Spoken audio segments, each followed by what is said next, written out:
Falcha Vigpishik. Welcome, little kitten.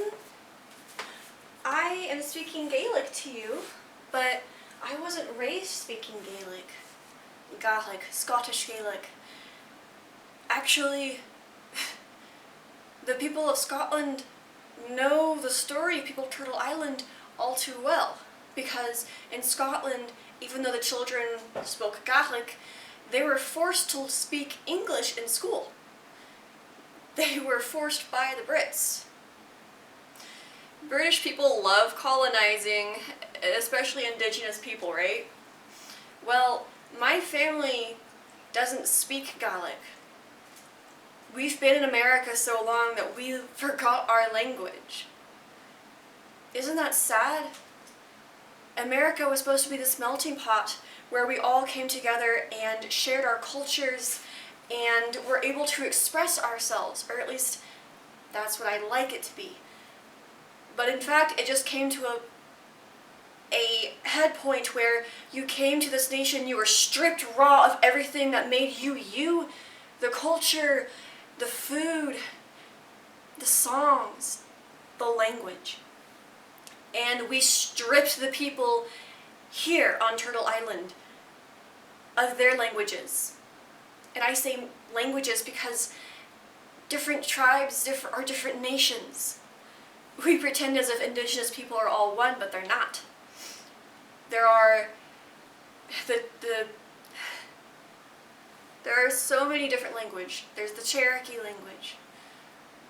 There is the Ojibwe. There are I'm from Oklahoma. I could list off a ton of languages and a ton of different things, a lot of different nations, but you won't know all of them.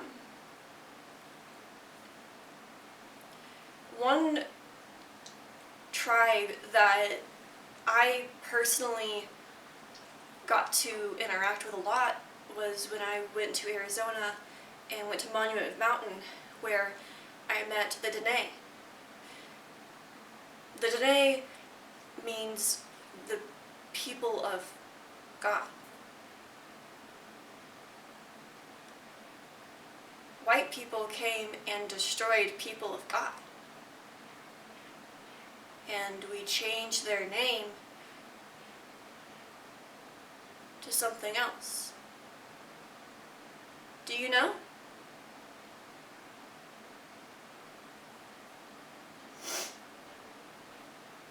If you've heard of Monument Valley, you probably already know the people I'm talking about. So I will just keep referencing them as Dene because that is what I heard them referencing themselves as. How often have we walked into a space and said, this is mine,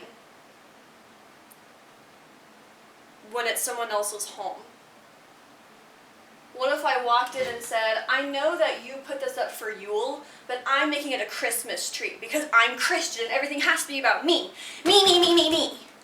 Me, me, me, me, me. I grew up Christian, but this is a Yule tree. I celebrate with Yule tidings because that is my Gaelic history. That is my Gaelic ancestry that my family tarnished and threw away. But I won't. And that is what makes me a true American, is not forcing people to be something they're not, but being willing to listen and learn about other languages, other cultures, and wanting to be a part of it in a way that is healthy and in a way that is not destroying the thing that I'm learning about.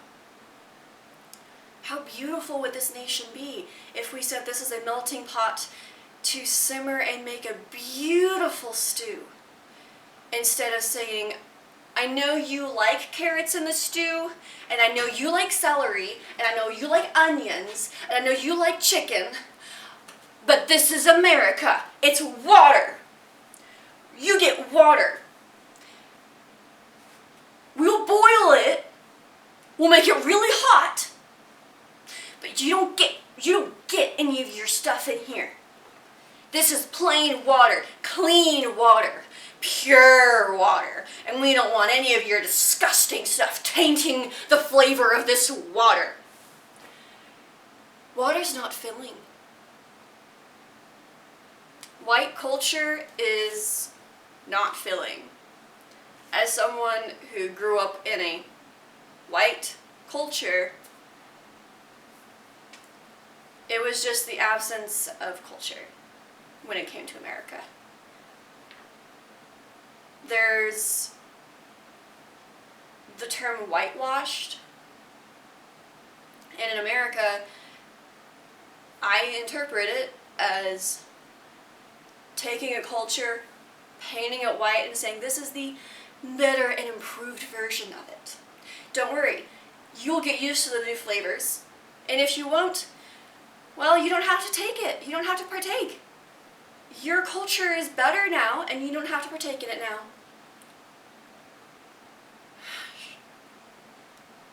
That's just cruel in its own way. Stripping people of what makes them them and saying, well, I made you better. But now they're not happy because they're not who they are. Just because someone is showing up the way you want them to doesn't mean that they are showing up as their authentic self or as the version of themselves that is best for society. I'm saying you because I'm expecting a Christian to be watching this. Or someone who grew up in a Christian household and still holds on to those weights of, well, I have a culture, I just don't remember my culture because it's so far away in the past. Culture is Thanksgiving and Christmas. Wait, those are just Christian cultures. Well, Christian and then the cruelty of America in Thanksgiving. Giving thanks isn't cruel, but pretending like the indigenous people of America and the colonists came together for one meal, and that was the only time that indigenous people deserved thanks. I think of Sacagawea, the young girl who led 2 adult men across the nation, but also did everything for these big, whiny baby boys, trying to keep the language a little reined in, because they didn't know how to take care of themselves. That is still the American tradition, forcing young girls, no matter the race, to pick up the slack of adults, especially adult men. Make sure you dress a certain way, because if you don't, well, men are they're just rapists. That's just how they are. We can't stop them. They're just evil, so you have to not tempt their evilness. Or men should stop having evil thoughts and thinking that they're valid.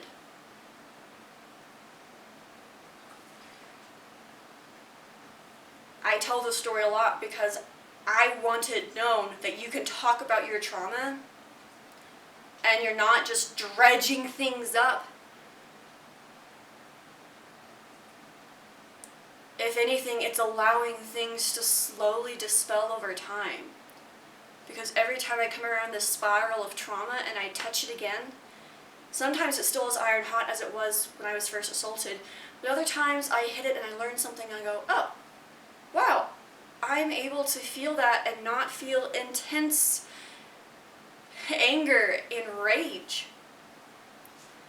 When we force people to not go around that spiral after trauma, when you're saying, you know what, yes, you were assaulted, but you need to forgive them. Now. Now. Forgive him now. Forgiveness is not saying, I forgive you, you're welcome back into my life, even though you hurt me and never apologized and never changed. No, forgiveness can be and should be, I have worked through this trauma and I forgive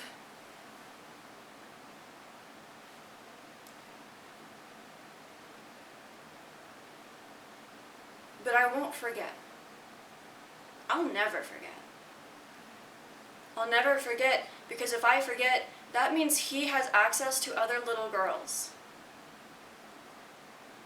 If I forget, that means that he still feels like he can look at little girls' boobs. And it's okay. If I forget, if I stop talking, then no one in my family talks about it. Nobody in my family knew, besides my mother and father. And then my brothers found out, and they forgave him before they forgave me. They forgave my assaulter before they forgave the victim for telling them, for telling on this cousin.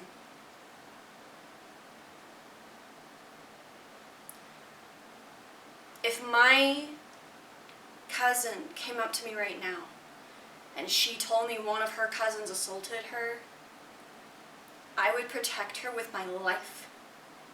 I would never let her be alone around that cousin again. I would say, you don't have to go to family events where that cousin is there.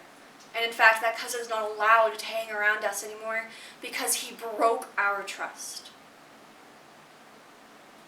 That is how you protect people, and that is how you learn forgiveness. Not by forcing it, by breaking nails and breaking hands and saying, you have to forgive, you have to do it, you have to, you have to, you have to, you're ruining the family, you're doing it, you're horrible, you're evil. No, the victim is not the problem. The perpetrator is the problem. If we are saying that the victim is more evil than the perpetrator, then we have lost our souls. And I am standing here today not going to family events because my cousin who assaulted me was forgiven before anyone truly understood the extent of the trauma he inflicted. Because this is a cousin who choked me. This is a cousin who bent my arms the wrong way when I'm extra flexible. So part of all of the issues I have now are because of him. And he was allowed to do that up until high school. I was in high school. The last time I was choked was when I was a freshman, and it was by his brother. We were playing tag.